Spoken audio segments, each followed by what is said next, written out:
존재의 숲에 있습니다. 정말 오랜만에 니체 단편 강좌 하나 하겠습니다. 오늘의 주제는 철학자는 신이 살아있다고 말하는데 시인은 신이 죽었다고 말한다. 제목이 좀 길죠, 그죠? 예도가 만들어낸 제목인데 여러분들은 즐거운 학문에서 말하는 신은 죽었다, 거기에 익숙하잖아, 그죠? 니체 전공자로서 여기에 머무는 거는 좀 우스운 게 아닐까 생각해서 니체의 전집에서 나타나는 언어관과 그죠? 비교하면서 니체는 우리가 문법을 사용하고 문법을 신뢰하는 이상 신으로부터 벗어날 수 없다, 이런 이야기를 하거든. 여러분 이런 이야기 들어봤어? 어디서? 그게 바로 89년도에 출간된 괴전 데모룸 우상의 황혼, 거기에서 Die Vernunft in der Philosophie라고 하는 철학 속의 이성이라는 장에서 말하는 거예요, 여러분. 그리고 우리가 언어 문법, 그라마틱을 신뢰하고 사용하고 그것을 믿는 이상 우리는 신으로부터 벗어날 수 없다. 신은 죽었다 그랬잖아, 니체는. 오늘 강의 고도의 어떤 사유를 요청하고요, 여러분들에게.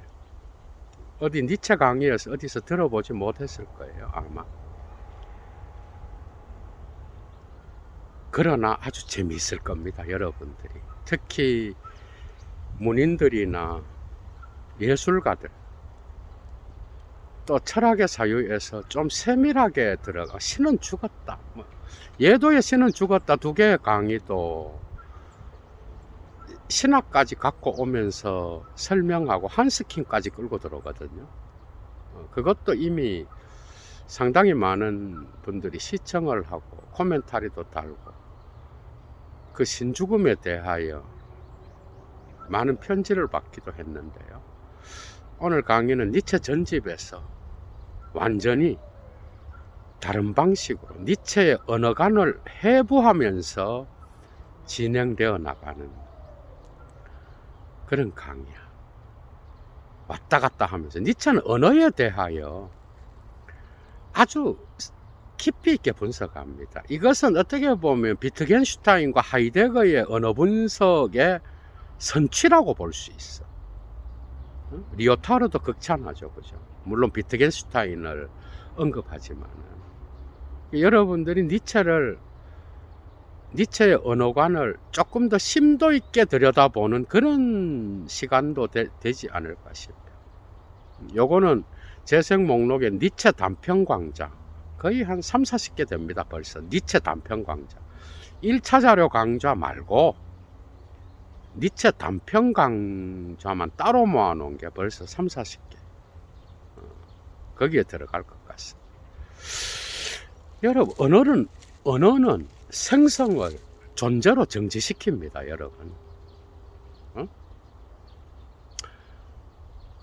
지금 얘도 앞에 봄바람이 불면서 나뭇잎을 흩날리게 하고 있어. 우리는 이 현상을, 그죠, 언어로 설명한다고 합시다. 물론 이건 니체 책에 나오는 건 아니야. 거기에 대해서 예도가 여러분들한테 설명하기 위하여 쉽게 예를 들려고 사유를 해서 나오는 거야, 이거는. 물론 여기에 대해서 번개를 친다라는 비유로 니체가 1885년부터 1887년까지의 유고집 90에서 100페이지인가 거기를 참고하시면 될 것 같아. 그런데 이걸 좀 더 쉽게 설명드릴게요. 지금 움직이고 있는 이 나뭇잎에는 분명히 바람이 불어, 그죠? 근데 얘도는 언어를 사용하여 이 현상을 포착해야 돼. 근데 여러분 봐.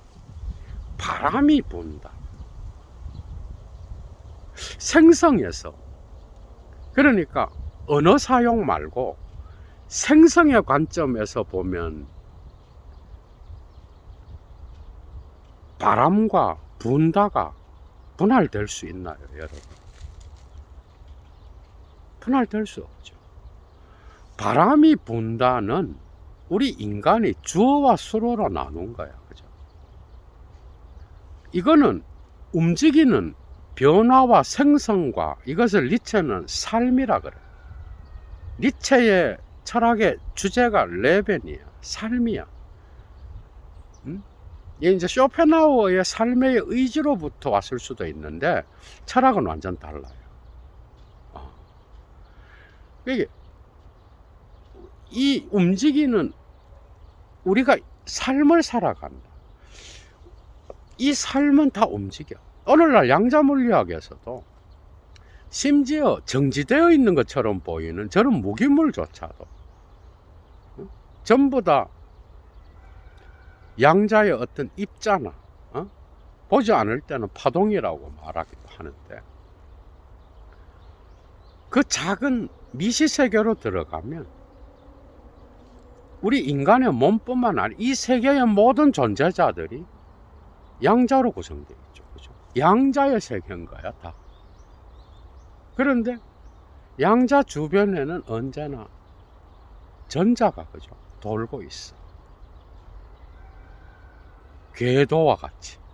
궤도를 그리면서 돌고 있다. 모든 건 움직이는 거야. 생성은 움직임을 빼면 거의 남는 게 없을 정도. 생명이야, 그죠? 생명은 움직입니다.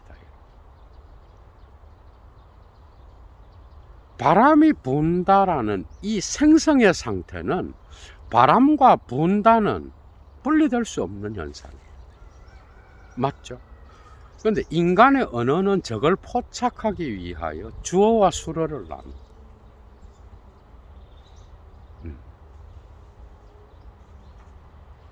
번개가 친다 그럴 때도 번개와 친다는 사실은 뭐죠, 여러분?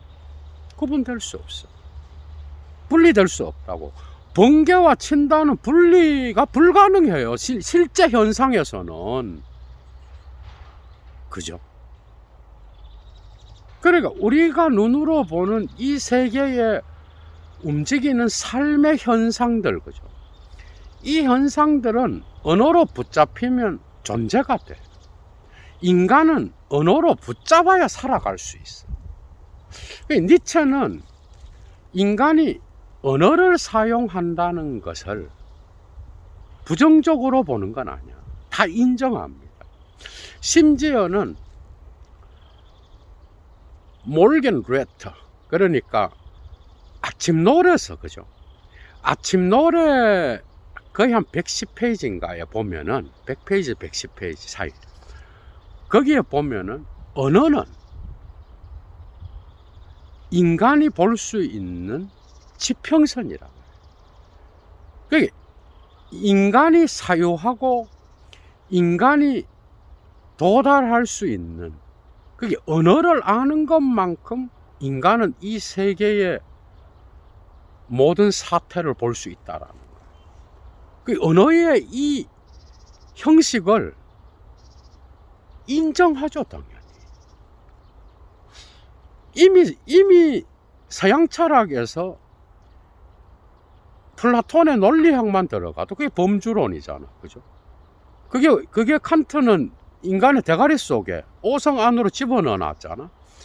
그 논리학에서도 이미 주어와 수어의 관계, 원인과 결과, 이런 것들은 전부 다가 인간이 생성으로부터 인간의 삶의 어떤 형식, 조건으로서 필요로 하기 때문에 인간은 이 세계의 생성의 존재를 각인시키기 시작했어. 그게 힘의 의지는 인간이 이 생성하는 이 세계의 어떤 움직이는 현상, 생성의 세계를 삶의 의지로 바꾸면서 그것을 존재로 각인시키는 거예요. 예도의 힘의 의지 강의도 여러분들 참조하셔야 돼요. 그러니까 인간의 언어에는 주어와 수어가 다 나눠져 있어. 그러니까 이 언어를 통해서 사고하는 인간은 언어의 영양사, 가다모적 용어로 언어의 영양사를 벗어날 수 있는 자는 아무도 없어요. 니체는 이것과 끝까지 씨름합니다. 그러니까 언어는 우리 인간이 살아가는 삶의 조건이에요. 거기에는 인간이 사유가 들어가 있어. 모든 보편적 언어 형식을 사용하는 인간은 자연과학적 논리학이든 아니면 일상 언어든 모든 언어 형식을 빌어서 말하는 인간은 자기의 주관적인 소망과 믿음을 함축하고 있어요. 예를 들면 모든 과학자들, 이건 이제 칼 포퍼도 이야기했어. 반증의 가능성이 나타나기 전에는 모든 과학은 그 명제를 말할 때 믿음을 갖고 있어요. 다. 이게 없으면 과학이 불가능해요. 그러니까 종교에만 믿음이 있는 게 아니야, 여러분. 응? 어떤 과학 교수가 자기의 논증을 설명할 때는 그 학생들에게 이것을 통하여 뭔가 학생들이 이 세계의 비밀들을 더 잘 알 수 있게끔 내가 설명해야 되겠다 라는 희망을 가지든 믿음을 가지든, 어떤 사람이 과학적 명제를 갖고 누구를 설득할 때도 거기에는 어떤 주관적인 이히글라우베, 이히덴케가 생략되어 있는 거예요. 그게 보편적 언어 형식은 무의식적으로 작동하는 거예요. 이건 이미 예도가 1차 자료 강의 선악의 저편 초반부 거의 한 10페이지에서 20페이지에 쭉 나오는 이야기예요. 그게 이미 소시르 이전에 그 니체의 이 엄청난 1세기를 미리 살았다는 거는 이런 데서 다 드러나는 거야. 그 니체의 1차 자료를 알아야 돼, 여러분들이. 계속해서 공부를 시키겠지만은, 거기에서 이미 이야기를 했어. 소시르의 랑그 개념도 이미 인간이 파호를 사용할 때 그 랑그의 무의식적 체계가 작동한다라고 보는 거잖아. 니체도 다른 개념으로 이런 이야기를 하고 있어. 심지어는 우리의 삶의 충동, 이게 이제 무의식으로 가는 거야. 그 다음에 생리학적인 어떤 육체적 욕망, 충동, 삶의 어떤 의지, 이런 것들이 언어 형식의 뿌리에 깃들어 있다고 보는 거야. 아, 대단하죠, 여러분. 그죠? 여기서 이미 서구 형이상학의 논리학을 넘어서고 있어. 주술관계만이 아니라. 그러니까 인간의 언어는 생성하고 변화하는 이 세계의 모든 존재자들의 움직임을 언어로 정지시켜버려. 주어와 수어로 나누고 원인과 결과로 나눠. 맞죠? 근데 이 언어 형식을 벗어나서 인간은 사유할 수가 없어. 이게 이제 보통 여기까지는 다 가. 근데 니체는 이걸 더 밀어붙여 버려. 하이데거와 비트겐슈타인이 나오기 전에 이야기라고, 이거는. 비트겐슈타인 강의가 예도가 4개 했는데요. 아, 그것도 참 사람들이 많은 도움을 받았다 그러는데, 말할 수 있는 것과 말할 수 없는 것의 경계 긋기를 이야기하면서 이 세계는 신비다라는 강의를 요 강의 다음에 할 거예요. 그래서 신의 개념을 이야기하는 그런 시간도 또 갖겠습니다, 여러분. 재밌겠죠, 그죠? 그러니까 언어를 사용한다는 것은 이 생성과 변화하는 삶을 정지시킨다는 거예요. 분리시킨다는 거예요. 주어와 수로로 분리시켜. 그리고 원인으로부터 결과를 추리해내. 그리고 결과로부터 원인으로 올라가든지. 이런 게 다 이미 인간의 논리적 사유 안에 들어있어. 니체는 이런 것들이 삶의 조건이라 그래. 이거는 인간의 관습이요, 체계요. 인간이 그것으로부터 벗어날 수 없는 어떤 감옥과 같은 거라 그래. 언어는 감옥이야. 언어는 지평선이야. 요건 아침 노래에서 이야기하는 거예요. 재미있죠? 왔다 갔다. 아침놀 100에서 110페이지 참조하세요. 그게 언어의 강력한 어떤 영양사를 니체는 언제든 인정해. 그래서 어떻게 보면 언어를 사용한다는 건 뭐예요? 변화하고 생성하고 끊임없이 움직이는 이 세계에 봄이 약동하는 엘랑비탈의 베르그송의 이 세계를 정지시키는 거예요. 존재로 만들어버리는 거예요. 하이데거의 존재 개념은 생성 개념을 같이 갖고 있죠. 그죠? 예도가 이미 다양한 강의에서 이야기한 것처럼. 그러니까 어떻게 보면은 이 세계의 모든 움직임을 언어 사용 자체는 주어와 수로로 나눠서 분리하고 원인과 결과로 나누어서 추론하고 그런 방식으로 쪼개서 정지시켜서 자기 삶의 조건, 생리학적 조건으로, 그죠? 그 조건의 명령에 따라서 살아가. 선악의 저편 초반부에 나오는 거죠. 이런 조건은 우리의 의식만을 지배하는 게 아니라 우리의 무의식적인 어떤 조건으로서 우리는 무의식적으로 이 언어에 모국어를 사용하는 사람은 그 형식, 언어 문법에 갇히게 돼 있어. 그죠? 그래서 서양 철학은 이성을 신뢰했던 거야. 왜? 그 언어는 언제나 사유를, 이 움직이는 생성의 세계를 사유를 통하여 고정시키고 그 사유가 이 세계를 보편적으로 통일시켜서 진리를 파악할 수 있다라고 본 거예요. 이런 것들은 플라톤부터 시작해서 계속 연결되는 거예요. 그래서 로고스는 거죠. 인간의 언어만이 아니라 이성의 보편성의 특징을 갖고 있는.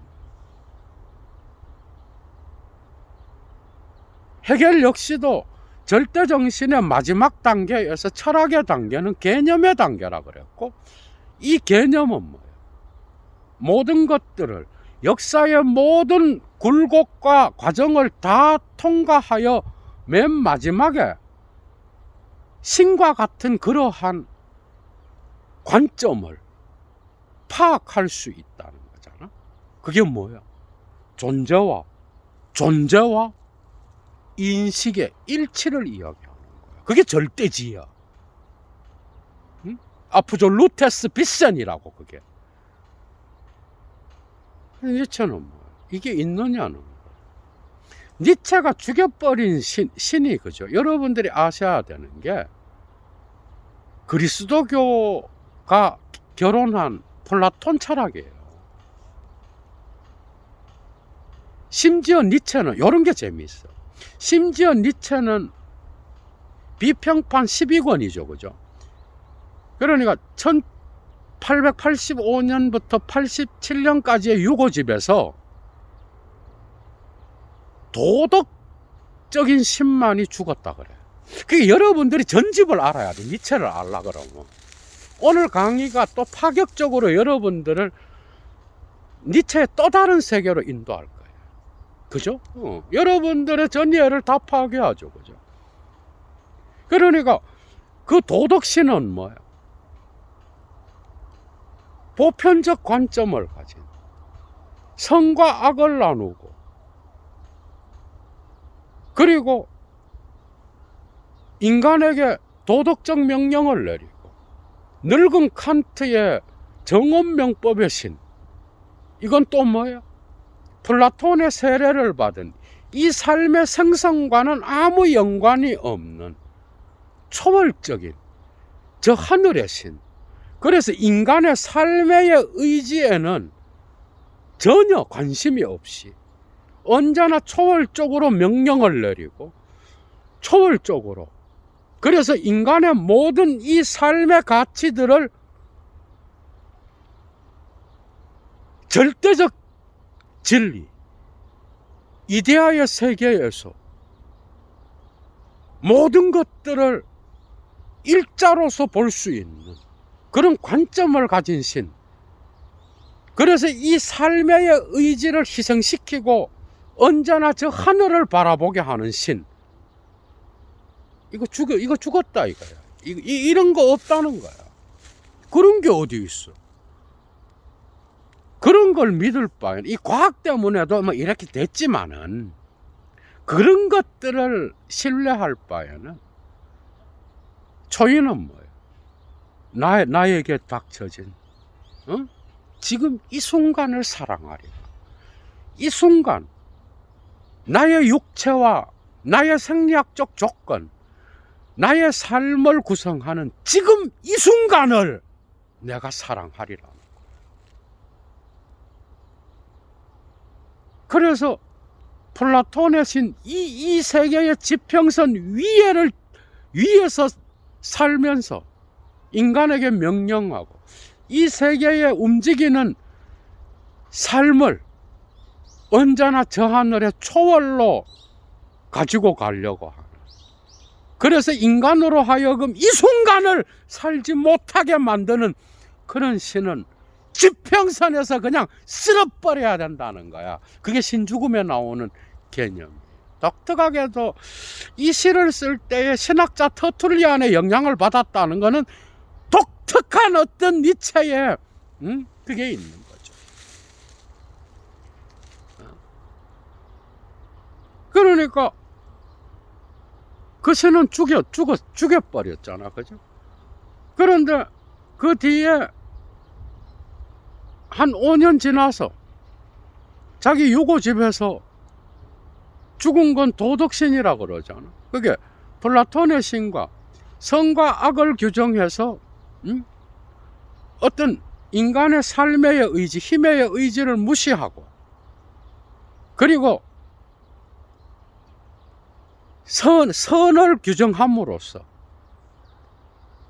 이 현실의 삶의 의지를 무시해버리는 이런 그리스도교 플라톤적인 신, 심지어 칸트까지도 들어가 보편 이성을 통하여 정언명법을 통하여 도덕적 명령을 내리는, 그래서 이 세계의 상징계, 그게 프로이트랑 라칸한테로 가면 이 세계의 기존 질서의 힘을 옹호하고 있는 그대로의 것을, 그죠? 거기에서 더 강한 힘을 긍정하고 기존 질서의 어떤 현상을 인정하고 그걸 서포트하는 대타잖아. 아버지의 이름으로서 작동하는 그런 종교의 신. 죽었다 이거.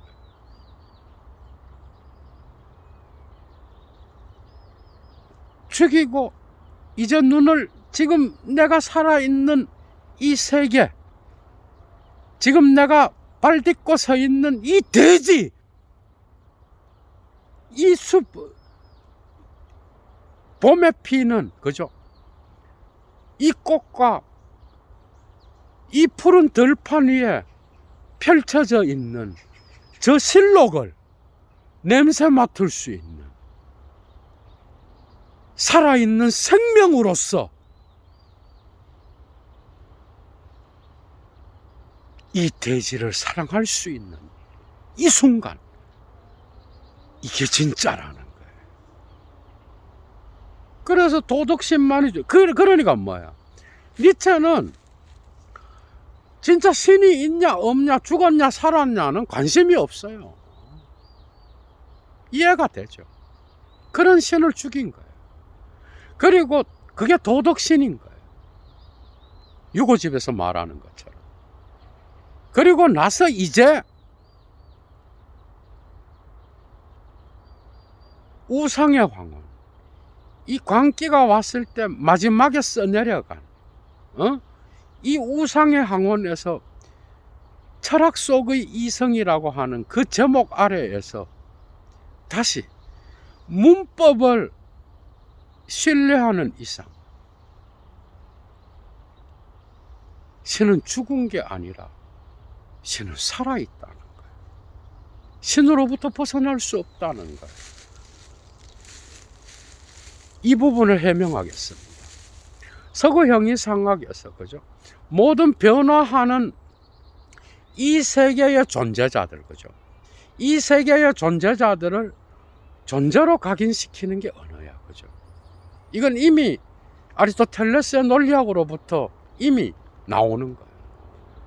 그런데 그것을 사용하는 게 왜 신에 대한 신앙과 관계되는 거예요, 여러분?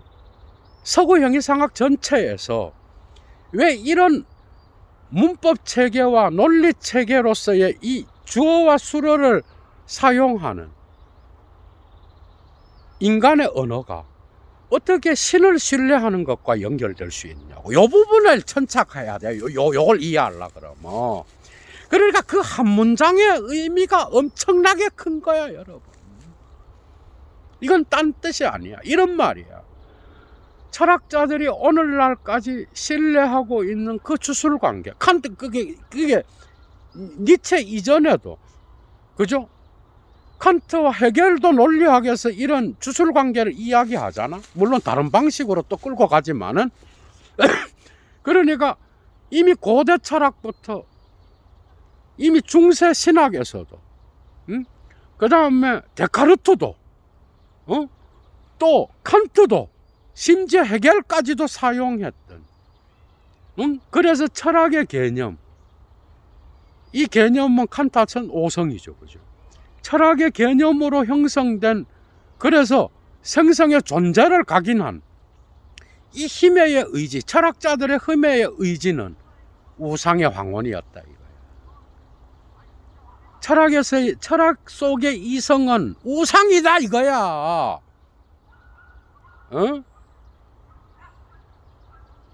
그게 신에 대한 신뢰인 이유는 이런 거예요. 이성은 이 변화하는 생성의 삶을 언어로 분리시켜, 그죠? 주어와 수어로 나누고 원인과 결과로 나누고. 그래서 거기에서 이 보이는 모든 존재자들의 존재, 거기에는 이 세계는 결과야, 그죠? 거기로부터 거슬러 올라가면 제1 원인이 있다는 거예요. 카우사 수이가 자기 원인이야. 자기 원인인데 그게 신이라는 거잖아. 그러니까 언어에 대한 이 신뢰는, 로고스는 언제나 이성과 일치되는 거잖아, 그죠? 그런데 그 일치 속에는 보편적 관점을 가진 신에 대한 어떤 강력한 믿음이 서구 형이상학 안에는 포함되어 있었어요. 그래서 포스트 모던 철학이 니체를 따라 이걸 다 해체해버린 거예요. 그러니까 언어와 이성과 이 세계의 존재자들은 삼위일체로서, 그죠? 어떤 신의 능력을 갖고 있는 것처럼 사유했다 이거예요. 그게 신에 대한 신뢰를 통하여 이 세계를 사유하든 어떻든 간에.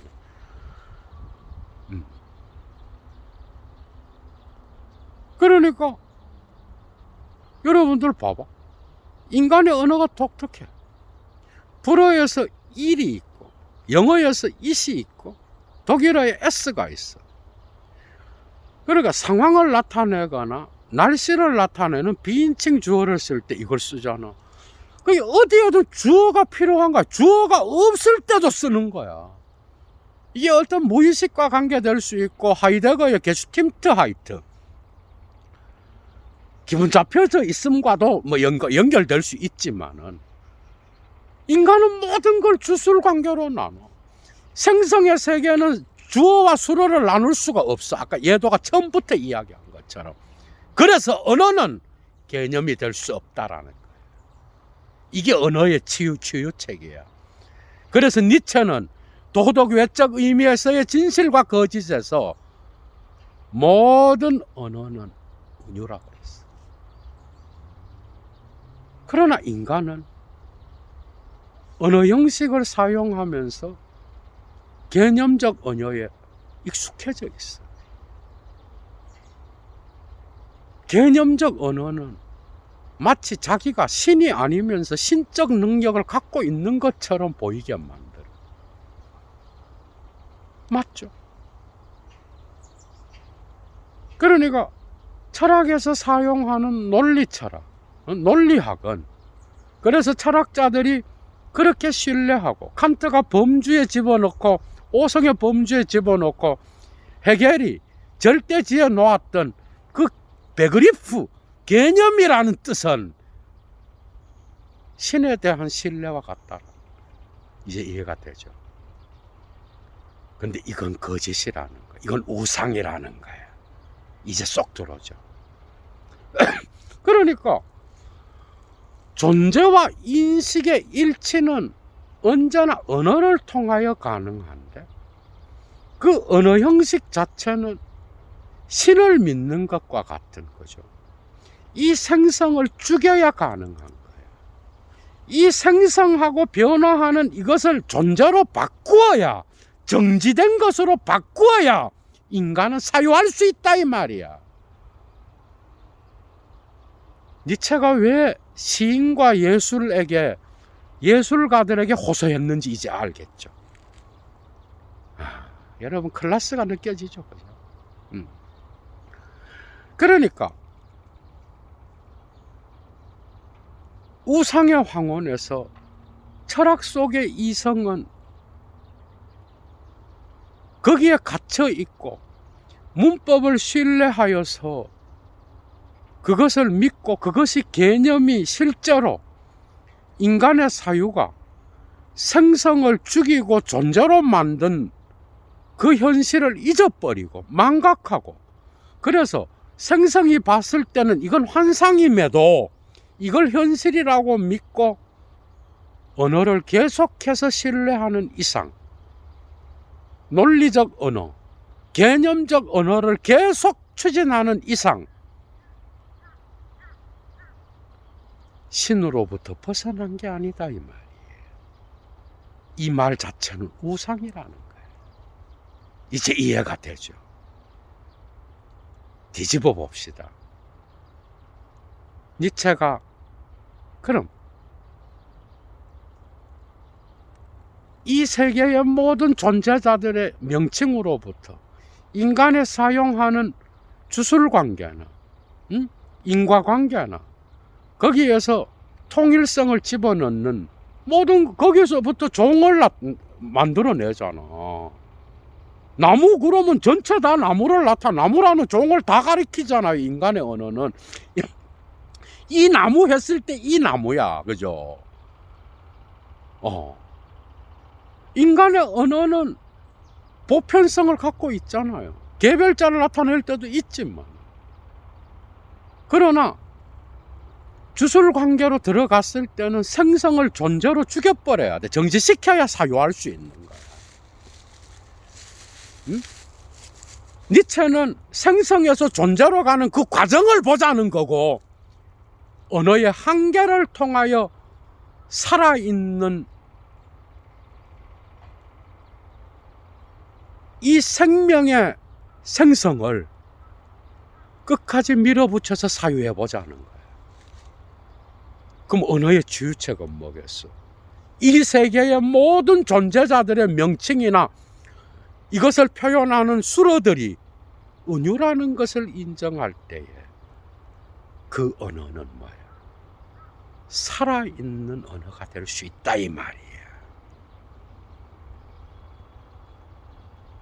이때부터 철학 속에 문학이 막 들어오기 시작한 거예요. 여러분. 그게 니체는 뭐야? 실제로 뭐 신을 스피노자는 이 세계의 자연을 어떤 인격신을 죽여버리고 자연의 생명체 자체를 일자로 보고 그게 신이라고 그랬잖아. 니체는 이런 신이 다 죽었다, 뭐 살았다 이런 얘기를 한 적이 없어요. 어떻게 보면 스피노자의 신과 같은 그런 신, 이 세계의 생명체로서의 신, 이런 거는 니체는 부정한 적이 없다고, 긍정한 적도 없지만 신의 개념적인 뜻을 죽여버린 거라고. 이제 이해가 되죠? 근데 관심이 없어. 신이 있든 없든 누가 알겠어 그거는. 그러니까 어떻게 보면 그리스도교의 신도 도그마가 된 신을 죽인 거지, 뭐 진짜 신이 죽었다라고 말할 수 있을까? 그건 모르겠어.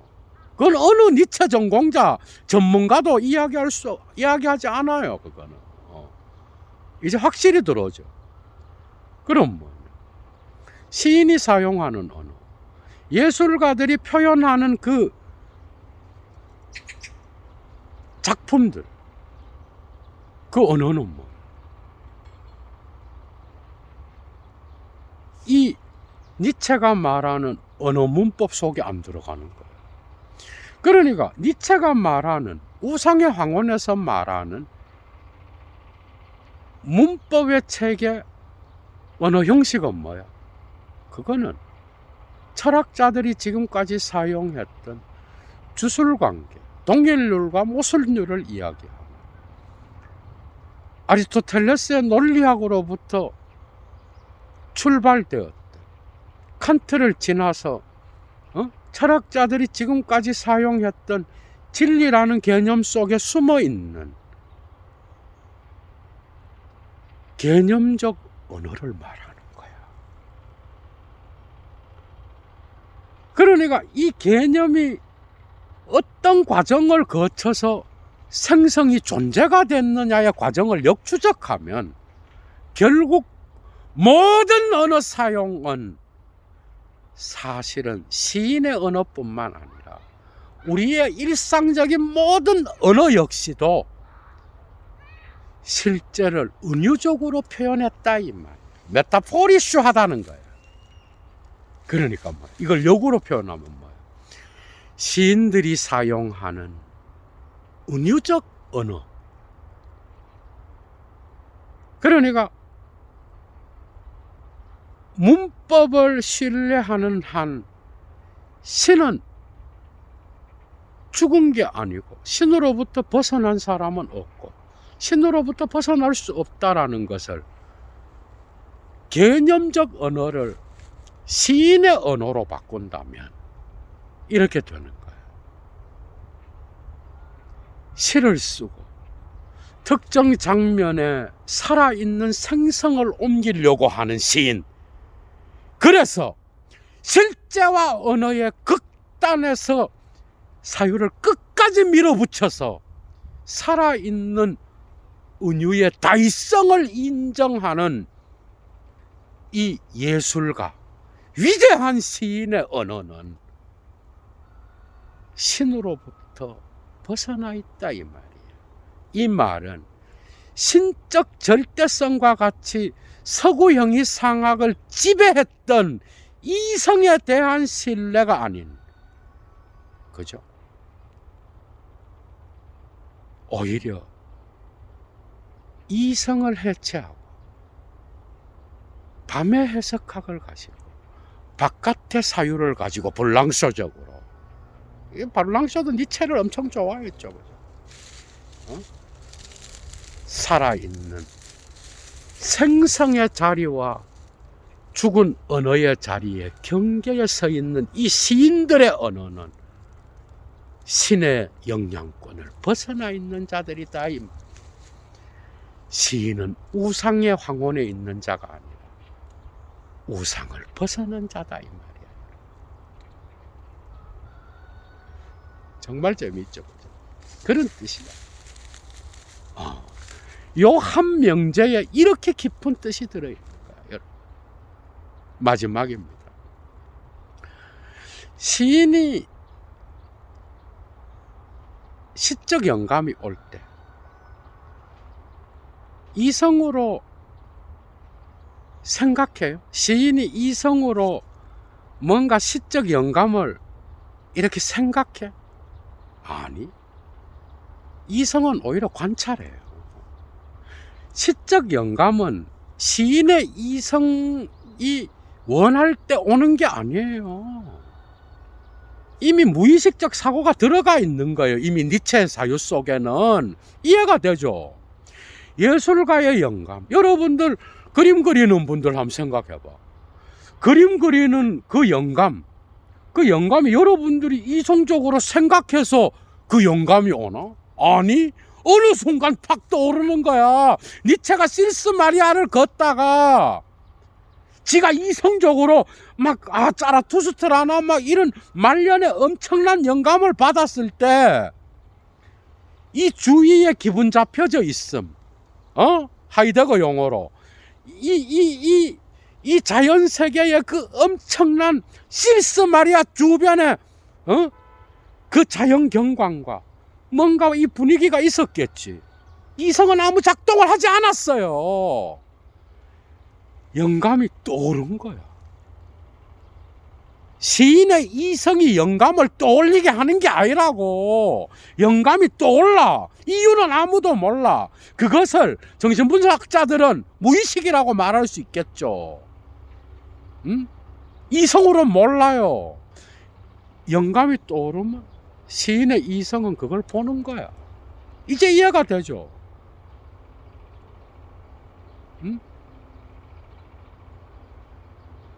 그러니까 철학 속의 이성은 우상이에요. 논리적 언어 형식에 갇혀져 있는, 그래서 마치 자기가 이성에 대한 신뢰와 더불어서 이 세계의 보편적 관점을 갖고 생성하는 것들을 일괄적으로 통일시켜서 볼 수 있다라고 본 거야. 이데아라는 건 되게 오만한 거지. 근데 어여보면 수학적인 것, 물리학에서 사용한, 그리고 뉴턴이 그 시간과 공간을 이야기하면서 이 수학적 어떤 도형이나 숫자를 이야기하잖아. 그 역시 이데아적 사고야. 놀라운 거예요. 이데아가 나쁜 게 아니야. 그러나 그 이성을 갖고 보편적인 어떤 진리를 얻어내고 관점을 획득할 수 있다라는 거. 이 세계의 모든 존재자들이 주어와 수로로 분리될 수 있다는 거. 원인과 결과로서 계속해서 추론해서 이 생성이 존재로 정지될 수 있다라는 거. 거기에 서구 형이상학은 잡혀 있었어요. 그래서 니체는 시적 언어인 운유로, 그죠? 철학자들의 개념, 이건 데리다가, 예도가 이미 강의를 많이 했어요. 데리다 강의에서. 니체의 문체를 연구한 에프롱이라고 하는 그 책에서, 논문에서 이야기하잖아요.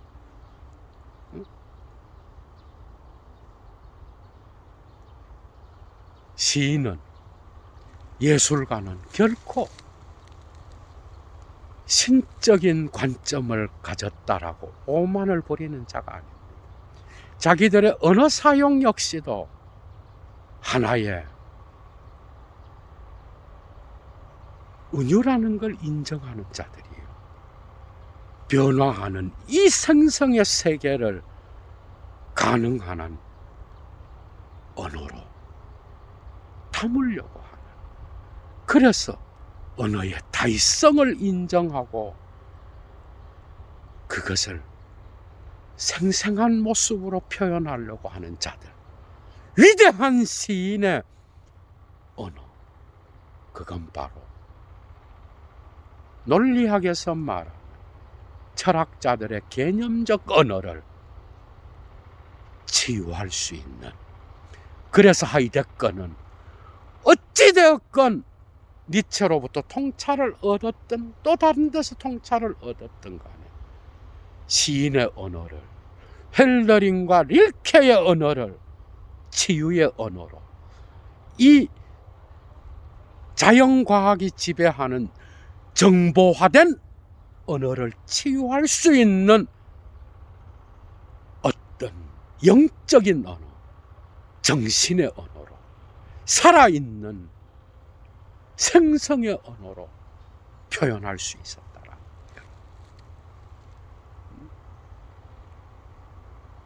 이해가 되죠? 그래서 시인과 예술가의 언어는 언제나 다의적이요, 은유적이라고 하는 것, 그걸 인정하는 시인의 살아있는 생명의 언어는 결코 신의 절대적 영향권으로부터 벗어날 수 있다라는 것. 그래서 시인의 언어는 니체적으로 보면